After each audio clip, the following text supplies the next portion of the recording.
Alright guys, so I'm starting out with the stamp set, and I've pulled just about every single stamp off of the stamp set and placed them on my Misty Stamp Positioner tool.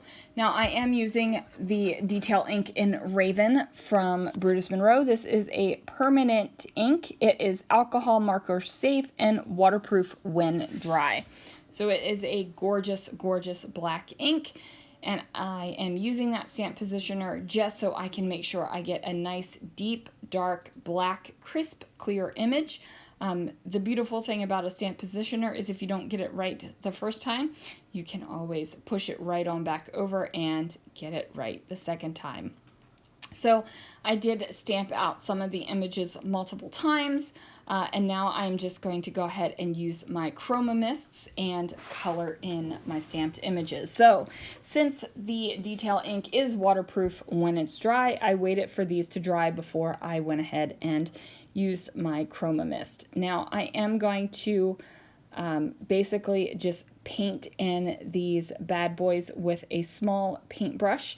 I'm not even bothering putting it on a paint palette. You could, if you wanted to, you can put it on packaging, a paint palette, whatever you need to do. But I just find it easy, less mess, no fuss, just to stick my paintbrush right into the bottle and get out the color I need. So I do a little bit of shading with the mermaid's tail here. I am using a combination of the blue and the purple.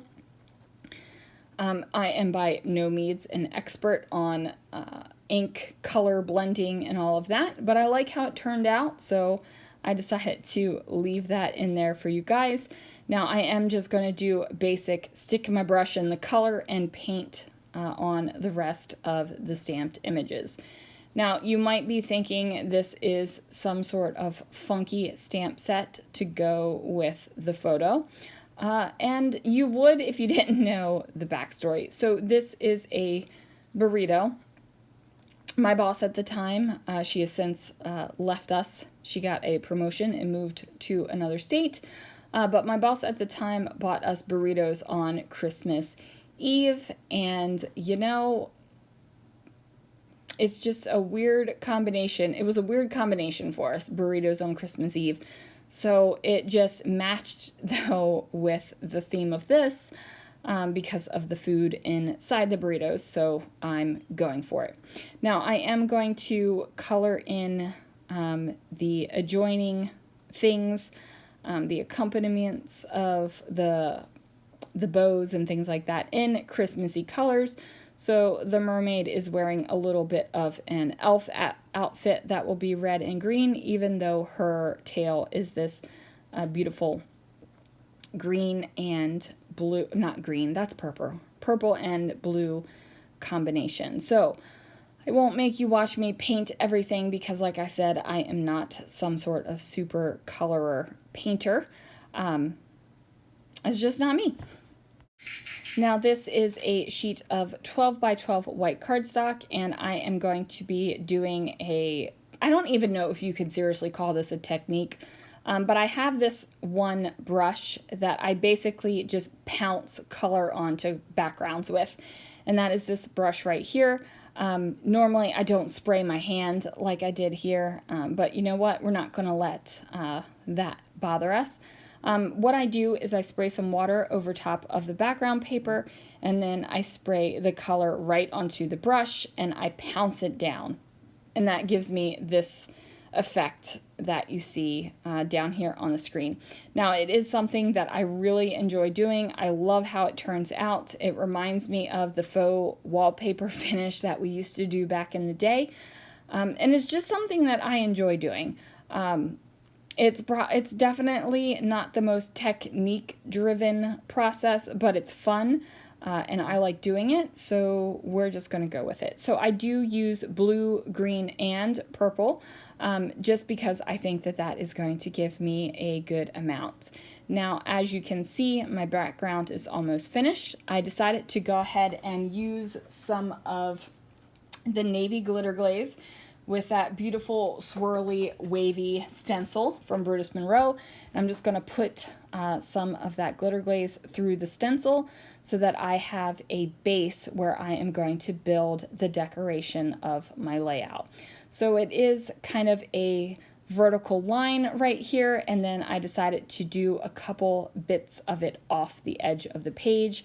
I don't bother pulling out my mixed media mat or putting a scrap piece of paper underneath of here, and that is because my mat underneath of my table is ridiculously filthy and I do need to take it off and clean it. Have I done that yet?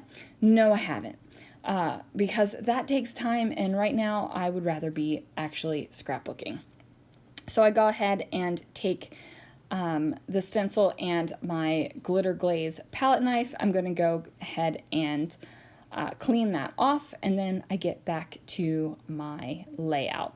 So here is my photo. It is already die cut into a circle, and that is because I die cut the title of Mary Fishmas into a circle as well. Now, my original thought was to have lots of those flip-flop kind of wreaths on this page and just have basically a line of circles, and all of these other little bits would be decorating it. But as I was going, I went a little bit of a different direction than what I originally had in my head.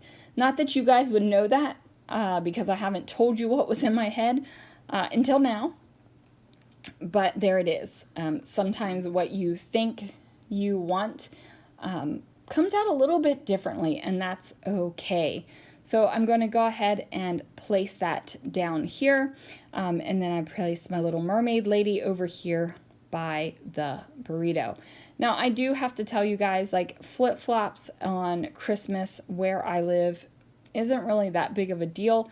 It does get cold here, and it does get below freezing, but I haven't had a winter coat since we've moved here. Like, I haven't worn a winter coat since we've moved here. It doesn't snow, thank you, Jesus, because I am not a fan of the snow.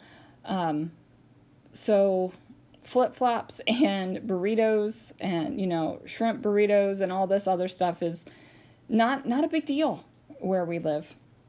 Now, I am going to pop some of these things up on foam, and then some of them are going to be flat.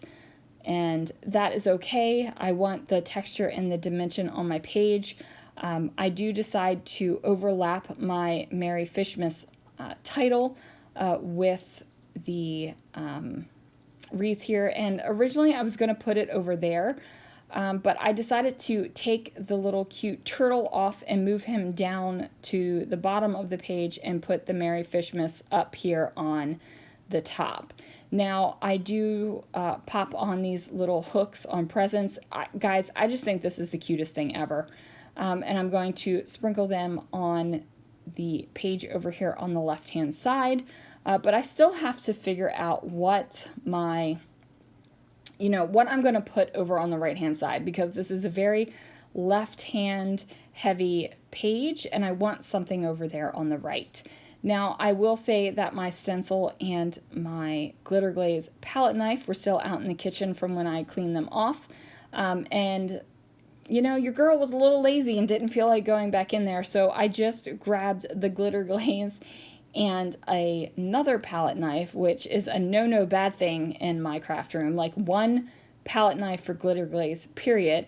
But I went ahead and just sprinkled some of the glitter glaze over here, and then built up a little, basically it's a subtitle. So I go ahead and get the flip-flop wreath over there.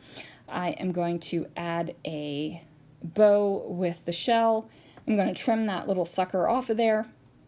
And I don't really pay attention to what I'm doing, and I end up cutting the paper more than I really need it to, so I trim it down with my scissors. So my page isn't exactly 12 by 12 anymore, but you really can't tell, and once it gets in the page protector, you're not even going to notice either. So now I pull out my Color Vibes Simple Stories letter stickers. You can get these on the Brutus Monroe website, and I'm trying to figure out what in the world I'm going to title this. So I keep flipping and flapping over to see what letters I still have. I still have a good amount of letters, but I decide to put this subtitle over here as December 24th because this was on Christmas Eve. I do have to say, Christmas Eve at work is a fun time. Even though the maniacs are out shopping, we just kind of have like this relaxed attitude. Like, it is what it is at this point, people. Like, so sorry you waited until 12 hours before your kid was going to open their Christmas gift and you can't find what you need. Maybe you should plan ahead next time. Not that I would ever say that to someone that comes into the store, but believe you me, that runs through my head at least 16 times every Christmas Eve. So I grab some stickers and I go ahead and finish out my subtitle right here. And then I will add a little bit of journaling right underneath of that. I'm just going to use a black pen. There is enough black on the layout that I feel like it is an appropriate color here. Now remember, my glitter glaze is still wet, you guys. I did not wait for that to dry because I want it to scrapbook. If you're careful, you can do that. Sometimes you're a slob though. Sometimes I'm a slob though, and you mess it up. So just be careful if you are going to take a walk on the wild side and still scrapbook while your glitter glaze is wet. So that is going to do it for this layout, you guys. I will have links to some of the products that I used down below in the description box. Thanks so much for watching, and I will see you again real soon for another video.